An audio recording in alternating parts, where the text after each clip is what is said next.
akuba amasasi mu bantu naye gamuweddeko amasasi gamuweddeko wali waneeno kuseejeebeza abantu bamukutte wali walo naye mwandize kubanga obuzibu bungi wano kuweza stage kale ogenda kunfunirako ku peeni yange awo kakati eri ku keyboard Uganda eno weraga weyava ne weeri kati erina ebintu bingi nnyo ebyetaaga okutunulwamu okuva gye twava gye tulaga ne we tuli kati ewasinga okubeera ewakulu we watuufu we tuli n'engeri gye twatuukawo bassa omusirikale abadde n'emmundu atategeerekese kitongole ki mwabadde oba mwabadde ava era ng'oyo omuntu afudde bamutidde wano Kajjansi. It's not alleged nti mufu oba mulamu, it's confirmed. Oyo gwolabye mu katambi abadde ayina emmundu mufu. Naye okusinziira ku balipooti nze mu katambi kano manyi kati internet yatuyambako tusobola okufuna information newe tuba tetuli ku ground then ne tudda buzi ku ground kumanya what happened naye nga mu kusooka ofuna first hand information gwe kennyini ng'olina woogijje era nga n'obujulizi okola ki obulina. Omusirikale agambibwa okubeera nti akubye amasasi gonna agabadde mu mmundu eyo ne gamuggwako. Awo abantu kwe kutandika kukola ki okumuddiza. Waliwo enjawulo wakati w'essasi bullet n'ejjinja stone.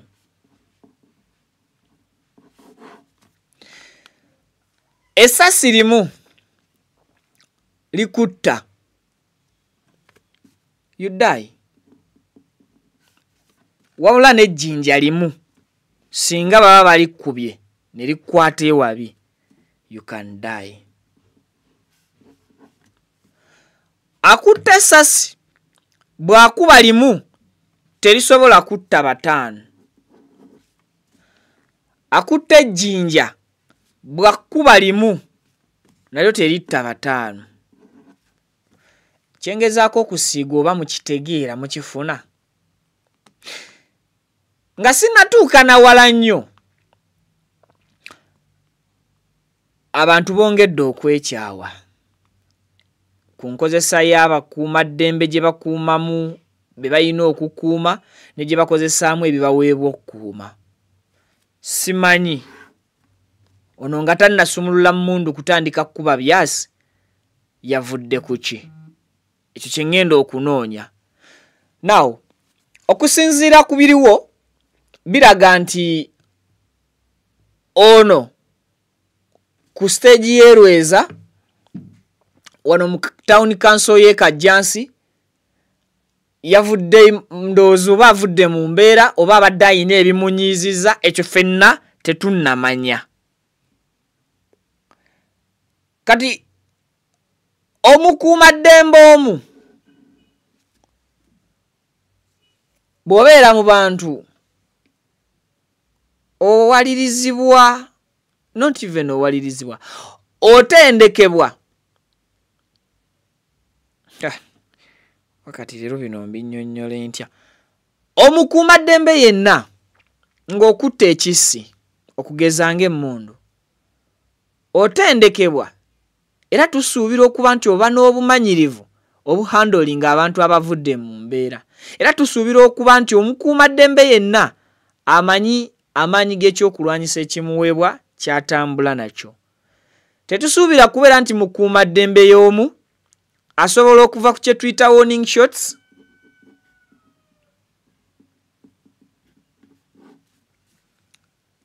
n'agenda nadda ku live bullets ng'azikuba abantu ku nnyama. It's not yet confirmed obanga kubaakubye amasasi kuliko afudde and it's not yet confirmed kiki ekiviiriddeko n'okusumulula amasasi n'agasindirira abantu. Then n'abantu tetunnategeera kiki ekibabegudde ne basimulula amayinja agakubye ono okutuuka okufiirawo. Omugenzi tannaba kubanga amanyikibwa mannya ge mu butongole ate era mu kiseera kyekimu ne poliisi tennaba kubanga evaayo kufulumya official statement ku musirikale ono oba ku muntu ono asangiddwa nga afudde. Bw'owuliriza response ya poliisi kwono kola concerned citizen, ddala kituufu waliwo enkolagana wakati wa poliisi ne ba citizen. Omusirikale bakunnyonnyola yenna akutte essimu nti wano waliwo ekiguddewo era waliwo amasasi agakubiddwa, naye omusirikale omu agudde. Bati bwe tuwuliriza amaloboozi tegali kiriya nti essimu ebadde mu loud, but okusobola okuwulira ekibuuzo kyono kyabadde abuuzo oba osobola okuwulira ennyanukula y'ono gy'abadde ayanukula n'omanya kibuuzo kyoli kyabadde abuuza. Ebiseera ebisinga tusanga abantu ku kkubo n'okubira poliisi. For example, bekaba akabenje n'okubira poliisi ogitegeeze nti wano waguddewo akabenje. Poliisi eyina details zeekubuuza ng'olabira ddala totally ziri off topic nekyo reportinga nga olabira ddala instead of okujja okusavinga obulamu bwono gwo reportinze beetaaga kusooka kukubuuza kumpi eddakiika 15 almost ng'olinga akola statement oba okole investigations ogwali badde omulimo gwabwe. Omwana ali ku ssimu abannyonnyola nti wano waliwo embeera etagenda bulungi, omusirikale omwali n'emmundu. Ne okusinzira ku bibuuzo ebirabikanga oba ebiwulirirwanga ebibuuzibwa omuntu ono akubye essimu okuripotinga, balinga abaagala okukonfaminga nti emmundu eyo ekyaseka oba tekyaseka. Balinga abadde baagala okukonfaminga nti emmundu yagirina omulaba oba tomulaba. Bati ng'omuntu ali awo be bakubira babannyonnyola nti wano abatuuze bavudde mu mbeera ku Lweza stage. Mwanguwe, when you look at Lweza is near to Kajansi police station. Tewawerawo yadde, in fact okuva e Lweza mpaka e Kajansi they are not even 3 kilometers. Cause Kajansi and Lweza it's like Machindi and Kibuye. Kajansi and Lweza chiringanga Mapera na Old Tax Park is near kumpi, and Lweza stage area after Rios ewali Rios club oba Rios bar kubitala nga wakava kubitala then stage ye area kukyambuka eri waggulu ku church ye Lweza stage. Then botunulira police je babadde bakubira eri wano Kajansi. But instead of okuvuga yadde dakiika 3 police bwebe etaddeko obugombe bwayo bwa emergency teziwera nga batuuse ku Lweza stage eyogerwako. Police abantu balina we batuuse nga level y'okwekyawa kwabwe eri waggulu nnyo, ng'abantu banyiiga naye nga ekibaleetera obusungu be basuubira abatalina banyiiza be babanyiiziza. Abaffe omuntu bw'onyiiga ng'onyiigidde omwana waakunyiizizza otuga mutuge nedda. Bw'abanga omwana owuwo gw'ozadde n'akunyiiza totuga mutuge kubanga gwe olina obuvunaanyizibwa kwani ku mwana oyo, naye olowooza kiki ekiyinza okuleeta embeera weetugira omwana gw'ozadde? Busungu ki obwo bw'osobola ofuna obukuleetera okwetugira omwana gw'ozadde. Because kye tutunuulira wano ye police eteekeddwa okukuuma emirembe, era police eyali badde in touch and in contact n'abantu beekuuma ne beeyina okubanga eprotectinga. Naye ate nga police oba ebitongole bino ebyokwerinda tebitaddeewo nkolagana ematiza eri abantu be bakuuma. Kitalo nnyo eky'omuntu oyo, kibi nnyo nti afudde mu bikolwa oba afiiridde mu kikolwa ekibi,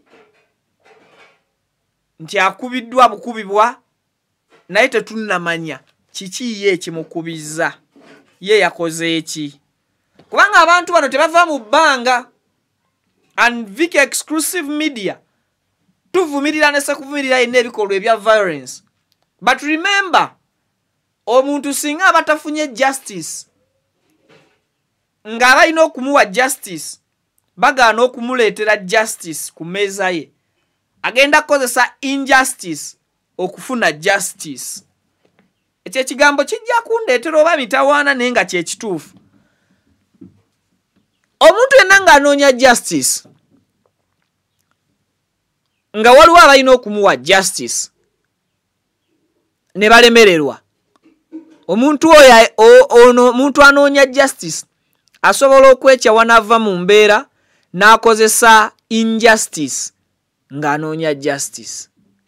But mu kino police, amagye n'ebitongole by'ebyokwerinda ebirala byonna bye bimu ku sectors eziriwo okutuyambako omuntu okufuna justice. Nti singa ndeekubira enduulu eri ekitongole ky'ebyokwerinda kiba kirina okujja kinyambeko, then ate n'ekitongole ekiramuzi nakyo kigende mu maaso n'okubanga kikola ki, kinyamba mu mbeera y'amateeka. But singa neekubira omulanga ku police oba amagye oba ebitongole byonna nga tebinyamba, ngenda kunoonya means endala ezirina okunyamba okuva mu kino kyembeera nkola ki, kyembeera ndipotinga. So abantu banyiize. Omusirikale kati ono wakubiri, ate si babiri bokka. Eibanda twakajja tuziiko omusirikale mu justice, ono wuuno agenze mu justice, emmundu ye weeri. So sad nti agenze okufanga emmundu eno agikozesezza against abantu. Tekimanyiddwa oba kuba ku masasi agakubiddwa kuliko abakoseddwa abalala oba kuliko abafudde abalala. Ekintu ekirala, Uganda Police and the military, please and please, mwambale nemutagiziza mwe,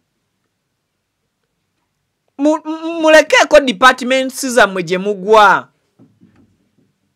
for easy identifications. Olaba omuntu ali mu uniform nti ali mu uniform bweti, omuntu ali awo alinga ayambadde leeya naye akaalakaala n'emmundu. Even bano baasikaali, lwaki emmundu nga zifuuse emmundu? Osanga asikaali kukuba atambuza bigere, akutte akasawo emabega, ayina emmundu. Uniform yaabwe ey'obwasikaali teriiko linnya lye.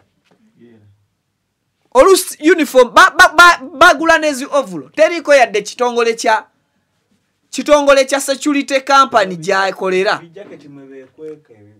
Olusi ataddeko jacket, ataddeko kisweta, naye ayina emmundu akutte AK-47 atambula mu kkubo. Kati one bwana akola obulabe ku bantu mulowooza agenda ku identifying bwatya? Enda kwogera bingi, katulinde ngenda genderweza, then nfune details, then ate nkomewo nsobola okubeera nga mbako bye mbatuusaako mu mbeera eyo. Nze Viki, tusinkane mu updates eziddako, mweraba.